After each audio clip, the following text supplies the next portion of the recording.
Binawian ng buhay ang driver at sakay ng motorsiklo matapos makaengkwentro ang isang forward truck sa National Highway sa Purok Lovers Lane, Barangay Buluan, Ipil, Zamboanga, Sibugay. Kinilala ang driver ng motor na isang alias Ana, 15 taong gulang at residente ng Barangay Tumitom, Ipil, at ang angkas nito na si alias Kyle, 14 na taong gulang at naninirahan sa Barangay Doña Josefa, Ipil. Samantala, kinilala naman ang driver ng forward truck na si alias Junel, 19 na taong gulang at residente naman ng Barangay Timbangaw, Siocon, Zamboanga del Norte.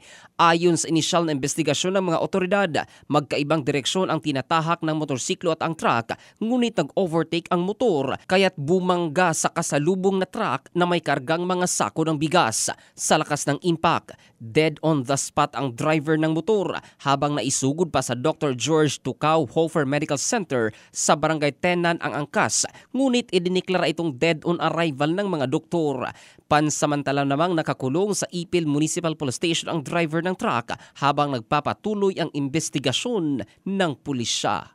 Ang balitang ito ay hatid ng DriveMax Adult Herbal Capsule para sa lalaking laging umaangat. Ito si Jovel Candado in the heart of changing lives ng Brigada News Philippines, the Music and News Authority.